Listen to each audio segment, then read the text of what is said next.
नमस्कार। मुद्दा तो है, मैं आपका स्वागत है। मैं हूं आपके साथ ब्रजेश चौक से। आज मुद्दा है बाबा रे बाबा, लेकिन हम बात करेंगे इन बाबाओं के दर पर नतमस्तक होते नेताओं की। मध्य प्रदेश में चुनावी रण सज चुका है और सज रहा है बाबाओं का दिव्य दरबार, और इस दरबार में नतमस्तक हो रहे हैं सभी दलों के नेता, राजनीतिक संगठन और सरकार, क्योंकि इन दरबारों में हाजिरी लगा रहे हैं लाखों श्रद्धालु, जिनका वोट चाहते हैं नेता और माध्यम है बाबा। लेकिन क्या किसी को इन लाखों श्रद्धालुओं की चिंता है? कम से कम कुबेरेश्वर धाम में जो कुछ घटा और जो कुछ देखा, उससे तो ऐसा प्रतीत नहीं हो रहा है यहाँ श्रद्धालुओं को उनके हाल पर छोड़ दिया गया। तो क्या पहली घटना से प्रशासन, सरकार और पंडित प्रदीप मिश्रा ने सबक नहीं लिया था? और फिर क्या वजह थी कि दूसरी बार रुद्राक्ष बांटने का आयोजन बिना पर्याप्त प्रबंधन के किया गया? तो दूसरी तरफ बागेश्वर धाम के पंडित धीरेन्द्र शास्त्री सनातन का प्रचार प्रसार करते करते कब सियासी हो जाते हैं पता ही नहीं चलता।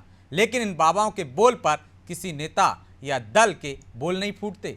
लेकिन सवाल यह है, क्या इनके कारण जो बेमानस्यता फैल रही है, हादसे हो रहे हैं, उनका जिम्मेदार कौन? क्या वोट बैंक की खातिर सब मौन हैं? और क्या बाबाओं पर भी लोकप्रियता का भूत सवार हो गया है? और क्या इनका राजनीति में लगातार प्रभाव बढ़ रहा है? इसी पर चर्चा करेंगे, लेकिन पहले देखिए ये रिपोर्ट।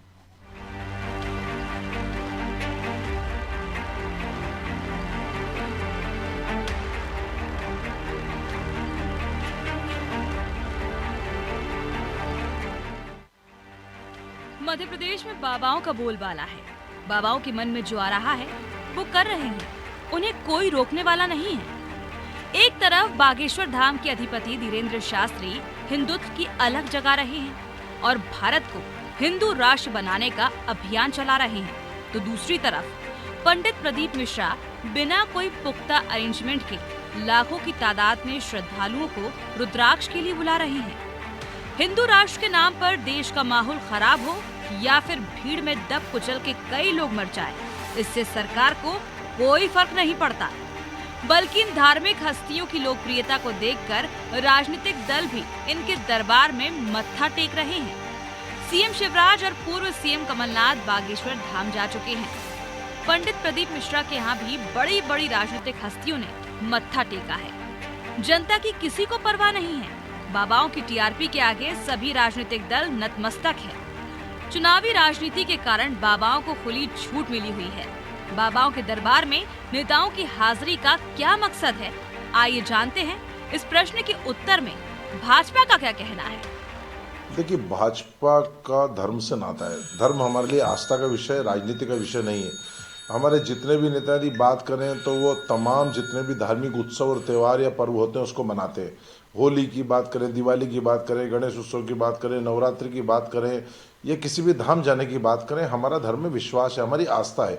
हम इसको चुनाव के समय सिर्फ इसका उपयोग नहीं करते कि चुनाव के समय माथे पे त्रिकोण लगा लो, तिलक लगा लो, धाम चले जाओ, सनातन धर्म को याद कर लो, मंदिर को याद कर लो। यह सब काम तो पूरा देश देखता है, कांग्रेस के नेताओं का है, राहुल गांधी, प्रियंका गांधी से लेकर सब ये चुनावी पर्यटन पर निकलते हैं, मंदिर मंदिर जाते हैं और चुनाव खत्म होते हैं ये भूल जाते हैं। शिवराज जी या तमाम भाजपा के नेताओं इनके धर्म में आस्था निरंतर जाते हैं, निरंतर मंदिरों में जाते हैं। और हम तो वो है महाकाल लोक से लेके काशी कॉरिडोर से लेके हम तो ओंकारेश्वर धाम का भी निर्माण कर रहे हैं। तो हमारे तो धर्म में आस्था है, हमारे धर्म में विश्वास, हम तो प्रतिदिन जाते हैं। शिवराज जी भी उसी कड़ी में जा रहे हैं। वहाँ जो विवाह का कन्या विवाह का जो कार्यक्रम होता है उसमें हमेशा जाते हैं। अब कमलनाथ जी तो पहली बार गए और कभी से भी जाते हैं और सिर्फ चुनाव के कारण गए। 2023 के बाद कभी किसी मंदिर में नजर भी नहीं आएंगे। उधर कांग्रेस के कमलनाथ से लेकर बड़े बड़े नेता बाबाओं के दरबार में हाजिरी लगा रहे हैं। हालांकि कांग्रेस का कहना है कि ये निजी आस्था का विषय है, इसका चुनावी राजनीति से कोई लेना देना नहीं है। कांग्रेस कभी जाति या धर्म की राजनीति नहीं करती है। वो अलग बात है कि हम सबका आदर करते हैं। और रहा सवाल हिंदुओं का या देव स्थलों का या आश्रमों का या संत महात्माओं का, तो हम सभी सनातनी लोग हैं और सनातनी में जगत गुरु ब्राह्मण, ब्राह्मण गुरु सन्यासी, सभी सन्यासियों का आदर करते हैं, सम्मान करते हैं। ये हमारी संस्कृति हमें सिखाती है। लेकिन हम उसके लिए वोट की राजनीति नहीं करते, उनसे वोट पाने के लिए नहीं जाते। हम उनसे आशीष चाहते हैं। मध्य प्रदेश और अपने देश की में सुख हो, समृद्धि हो, ये कामना करते हैं और उनका आशीर्वाद लेते हैं। बड़े बड़े आयोजनों से अव्यवस्था तो हो रही है, रोड जाम हो रहे हैं, पब्लिक परेशान हो रही है। लेकिन बाबाओं को कितना ही बड़ा आयोजन करने की छूट है, सरकार भी बाबाओं को रोकने का प्रयास नहीं कर रही है और ना ही इस तरह के आयोजनों पर कोई सवाल उठाया जा रहा है। धर्म और आस्था बहुत जरूरी तत्व है, लेकिन व्यवस्था उससे भी ज्यादा जरूरी है।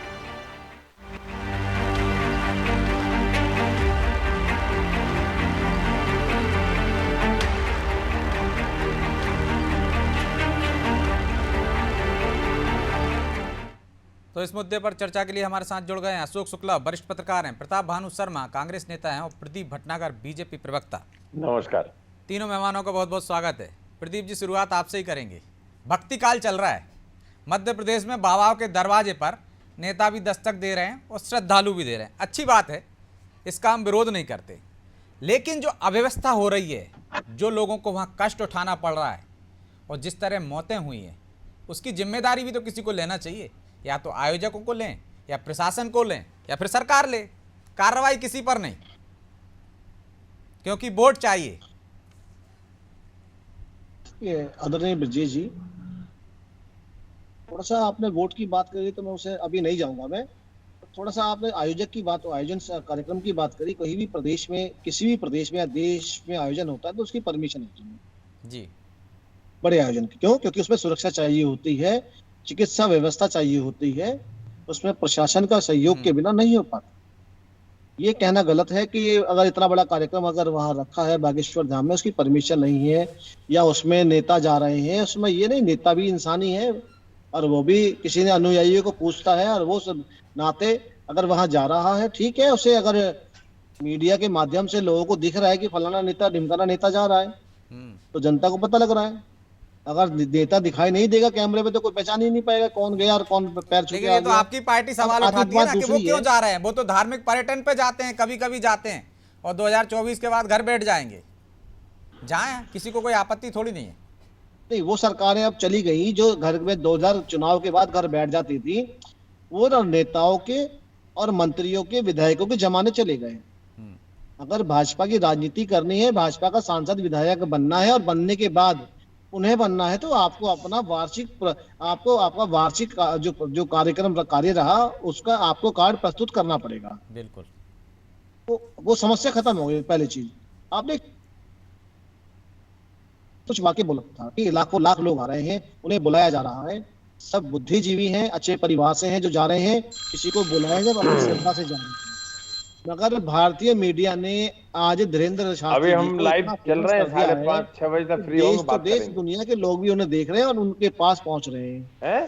तो एक धन्यवाद। वो नहीं कह रहे हैं प्रदीप जी, हम तो ये कह रहे हैं कि पिछले साल भी ऐसी घटना हुई थी कुबेरेश्वर धाम में, सीहोर में। तो प्रशासन ने कहा था कि हम अंदाजा नहीं लगा पाए हैं कि इतनी सारी भीड़ आ जाएगी। वही बयान फिर दोहराए जा रहे हैं कि हम अंदाजा नहीं लगा पाए कि इतनी भीड़ हो जाएगी, वहां इतनी अव्यवस्था हो गई। जी, मैं एक छोटी सी एक उदाहरण दे रहा हूँ कि बुलंदशहर में ना एक मुस्लिम समुदाय का वर्ल्ड लेवल का कार्यक्रम हुआ था, और जो जमीन उसमें जो एक्वायर की गई थी, खेत हटाए गए थे, वो कई किलोमीटर साफ किए गए थे। उम्मीद थी 1 करोड़ आदमी की, और पहुंच गए 6 से 8 करोड़ आदमी बुलंदशहर जैसे छोटे कस्बे में। या कोई अप्रिय घटना की, कोई व्यवस्था की कमी आई, कोई दंगा फसाद हुआ, कोई अराजक तत्व ने वहां गलती करी। शासन भाजपा का था और बहुत अच्छे से कार्यक्रम हुआ, और कार्यक्रम भी एक दिन का नहीं था, कम से कम 1 सप्ताह कार्यक्रम था। तो ये तो ह्यूमर फैलाने वाली बात है, कहने को कुछ भी कह लीजिए। क्या मंदिर व्यवस्था इतना कार्यक्रम कराए कि उन्होंने व्यवस्था नहीं बनाई होगी कि लोगों को किस तरह निकलना है। हमारे जैसे राजस्थान में खाटू जी का मंदिर है, हर दिन लाखों आदमी आता है, और उनकी व्यवस्था बनाई गई जो निकलता भी है और जाता भी है। तो ऐसी अपनी घटना की नहीं है। ये तो आपकी सरकार है ना, 12 घंटे फंसे रहे लोग इंदौर भोपाल रोड पर। ब्रजेश जी दोबारा बोलें एक बार। प्रदीप जी, यहाँ भी तो भाजपा की सरकार है, शायद इसी उम्मीद से लोग आ गए होंगे लाखों की संख्या में दूसरे राज्यों से कि यहाँ भी पर्याप्त व्यवस्था होगी, लेकिन 12 घंटे फंसे रहे इंदौर से भोपाल के बीच में। देखिए साहब, भाजपा ने ना तो निमंत्रण दिया था, ना भाजपा ने एडवर्टाइजमेंट करी थी। सब अपनी श्रद्धा से, और आप जैसे चैनल पे कार्यक्रम चल रहा है धीरेन्द्र शास्त्री जी का, ऐसे ही पूरे देश की मीडिया ने और मल्टी मीडिया ने, इलेक्ट्रॉनिक मीडिया ने, सब ने इतना प्रचार प्रसार किया कि सारी दुनिया आशीर्वाद लेने जा रही है कि लगता है लोगों को कि सारा आशीर्वाद वहीं से मिलेगा, सबके दुख दर्द वहीं से खत्म होंगे, सबके पीड़ा वहीं से खत्म होगी, सबका बुखार वहीं से खत्म होगा ये भेड़ चाल है। देखा नहीं हमने आपको कि गणेश जी दूध पी रहे हैं, सब लोगों ने शुरू कर दिया। ये भारत है, भारत को संभवता हर चीज की असंभव कुछ भी नहीं है। मगर ये तो आस्था का मैं समझता हूँ कि इस समय राजनीति में ना जोड़ा जाए। चुनाव अपनी जगह है, हमारा हिंदू धर्म अपनी जगह। अगर हमारे हिंदू धर्म को अगर आप राजनीति जोड़ेंगे तो थोड़ा सा खेद है। तो भटनागर जी हम थोड़ी नहीं जोड़ रहे हैं, आपके ही प्रवक्ता जोड़ रहे थे कि वो तो धार्मिक पर्यटन पे जाते हैं कमलनाथ जी और कांग्रेस के नेता राहुल गांधी।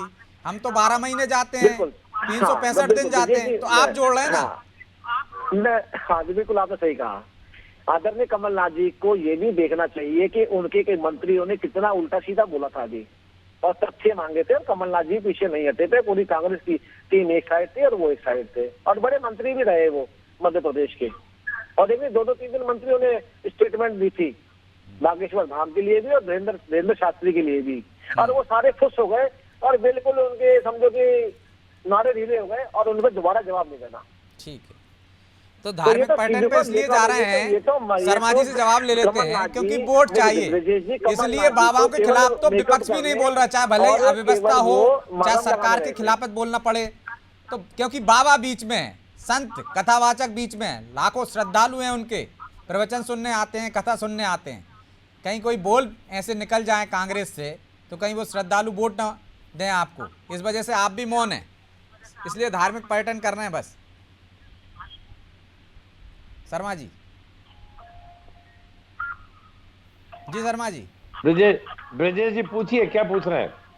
आप भी धार्मिक पर्यटन कर रहे हैं, इसलिए खिलाफत नहीं कर रहे बाबाओं की, उनके दरवाजे पर जा रहे हैं श्रद्धालु, भले ही वहां अव्यवस्था का शिकार हो रहे हैं, क्योंकि वोट तो आपको भी चाहिए। आपने गले में काय का पट्टा डाल रखा है? मैंने तो कोई पट्टा ही नहीं डाला है। देखा, आपने चश्मा गलत पहन रखा है शायद। जैकेट है? नहीं, जैकेट आपका भगवे कलर का जैकेट है, वो भगवा हमारे हिंदू धर्म आपको का गलत प्रतीक दिख रहा है, भगवा नहीं है वो, तो क्या है? पीला कलर है। मैंने कहा गलत चश्मा पहना है आपने। अच्छा, चश्मा तो सही है, मैं अपनी धारणा बदल लेता हूँ। ठीक है, ऐसा है, हमारा देश धर्म और आस्था का देश है, और धर्म का मैं विश्वास रखना सभी का फर्ज है और होता भी है। धारयति इति धर्म है, धर्म वही है जो धारण करने योग्य है, और हर एक व्यक्ति को ये हमारा जो वेद पुराण है यही संदेश देते हैं कि जो धारण करे, जो हमारे कर्तव्य निर्वहन में हमें सही मार्ग प्रशस्त करे, वही धर्म है।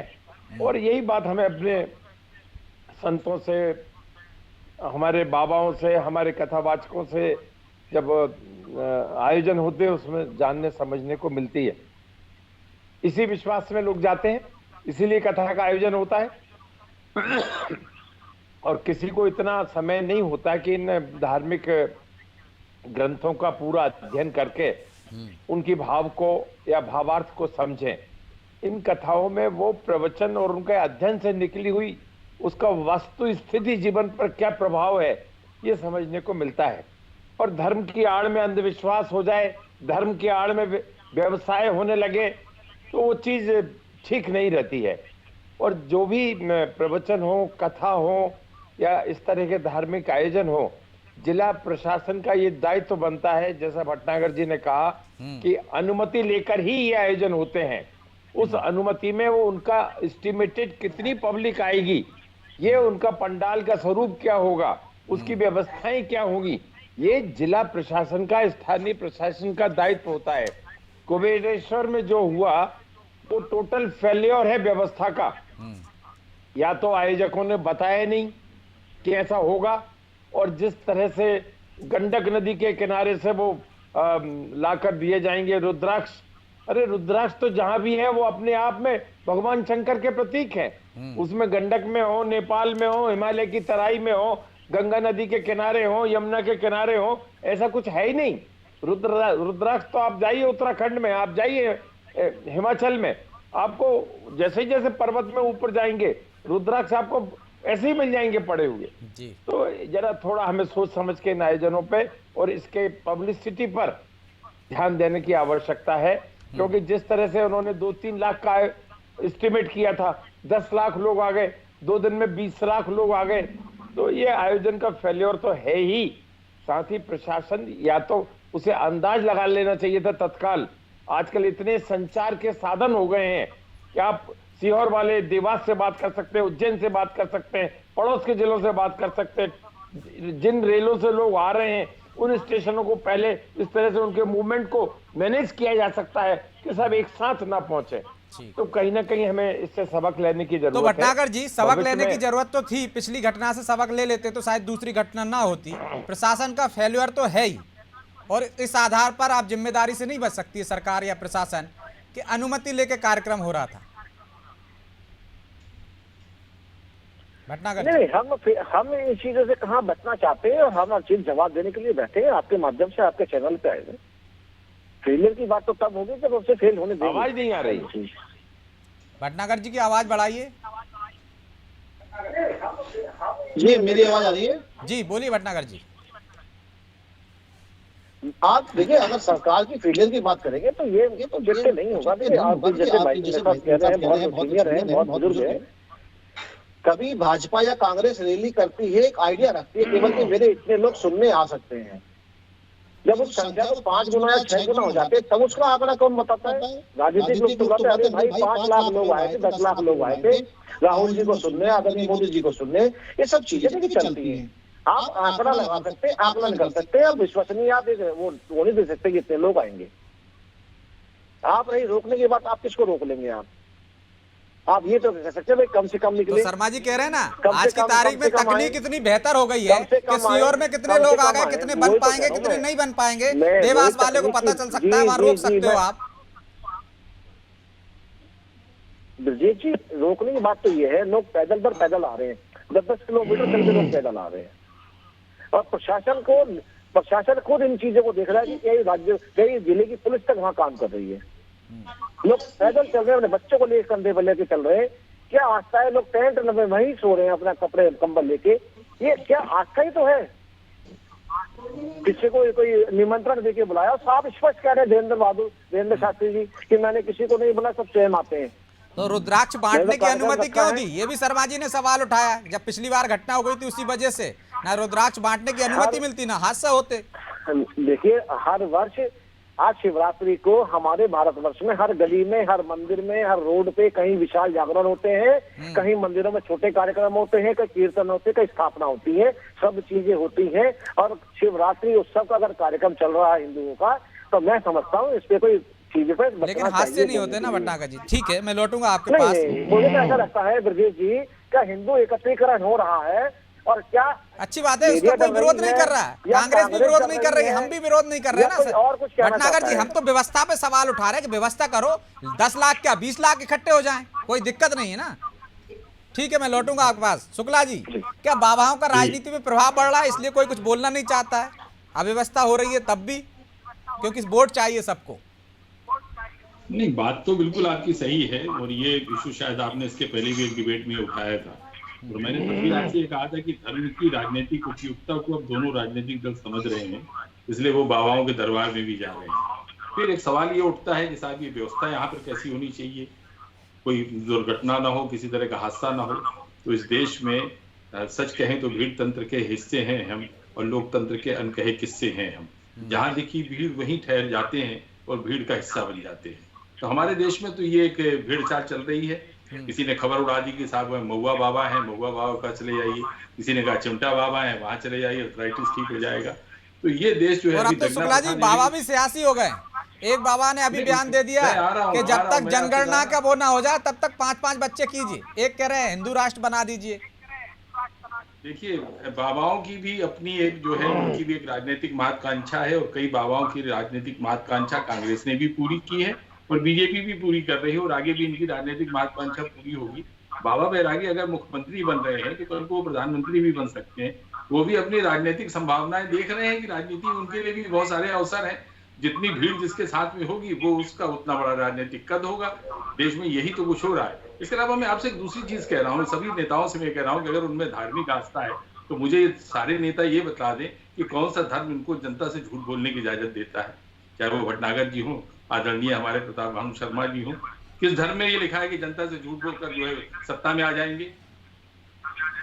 जनता से आप झूठ बोलते रहे, पाप पुण्य से परे रहे, मंदिर ड्योढ़ी चढ़े रहे, न पाप से मतलब न पुण्य से मतलब, लेकिन साहब मंदिर वही बनाएंगे। तो इस तरह की तो ये जो राजनीतिक प्रपंच है, उसी राजनीतिक प्रपंच में धर्म भी एक हिस्सा, उसी राजनीतिक प्रपंच का एक हिस्सा है, चाहे वो कांग्रेस का हो चाहे बीजेपी का हो। इनकी धार्मिक आस्था जो है वो वोटों के ध्रुवीकरण तक है। कांग्रेस तो कहती है कि धर्म और राजनीति को हम अलग अलग रखते हैं।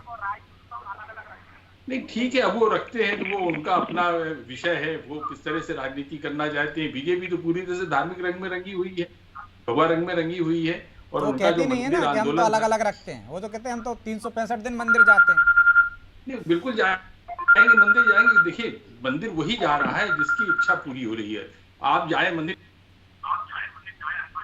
से कुछ मांगे, आपकी इच्छा पूरी नहीं हुई तो कुछ दिन में आप निराश हो जाएंगे। तो चूंकि बीजेपी की इच्छा पूरी हुई है मंदिर जाने से, इसलिए वो मंदिर जा रहे हैं। और कांग्रेस को लगता है कि अगर वो भी जाना शुरू कर देंगे मंदिर तो उनकी भी राजनीतिक इच्छा पूरी हो जाएगी, इसलिए उन्होंने भी जाना शुरू कर दिया है।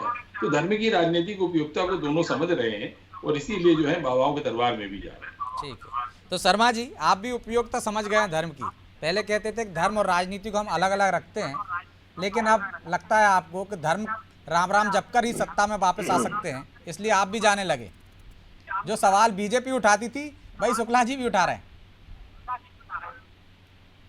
नहीं देखिए ब्रजेश जी, शुक्ला जी बहुत सही कह रहे हैं कि धर्म के नाम पर राजनीति की शुरुआत बीजेपी नहीं करी। उनका एक ही एजेंडा रहता था कि धर्म के नाम पर वोट मांगो। धर्म के नाम पर ही उन्होंने सब चुनाव लड़े और भगवान राम तक को भी उन्होंने राजनीति में उतार कर आम आदमी के सामने खड़ा कर दिए, जबकि वो एक आस्था विश्वास धर्म के केंद्र हमेशा रहे हैं और कभी उनको राजनीति में उपयोग कांग्रेस ने नहीं किया है। आप देख लो कांग्रेस का कैरेक्टर इसके पहले क्या रहा है। पर जब धर्म के नाम की राजनीति हो गई, धर्म के नाम पर ध्रुवीकरण हो रहा है, तो फिर आखिर राजनीति में रहने वाले लोग कोई नास्तिक तो है नहीं।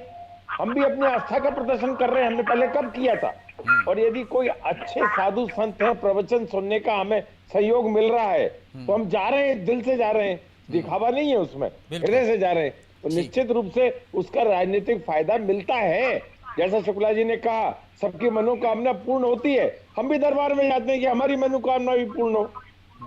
तो इसमें कोई बुराई भी नहीं है, सबको जाना भी चाहिए, लेकिन जो अवस्थाएं हो रही हैं उस पर भी ध्यान देने की जरूरत है। बहरहाल अब समय इजाजत नहीं देता, इसलिए चर्चाओं को यहीं विराम देना होगा। आप तीनों मेहमानों का बहुत बहुत धन्यवाद। हम भी सनातन या धर्म के खिलाफ नहीं है, हमारा सिर्फ एक ही सवाल है कि यदि आप कोई आयोजन कर रहे हैं, कोई धार्मिक आयोजन कर रहे हैं, तो उसमें व्यवस्थाएं भी वैसे होना चाहिए और प्रशासन को भी इस पर ध्यान देना चाहिए, ताकि जो लाखों श्रद्धालु आ रहे हैं वो अव्यवस्था का शिकार ना हो, किसी माँ को अपना लाल ना खोना पड़े। शायद उम्मीद है इन दो घटनाओं से, लगातार हो रही 2 साल से घटनाओं से जनता भी सबक लेगी, सरकार भी सबक लेगी और प्रशासन के साथ साथ बाबा भी सबक लेंगे, वरना ऐसे हादसे होते रहेंगे। बहरहाल मुद्दा तो है, मैं इतना ही, मुझे दीजिए इजाजत और आप देखते रहिए अनादि टीवी। नमस्कार।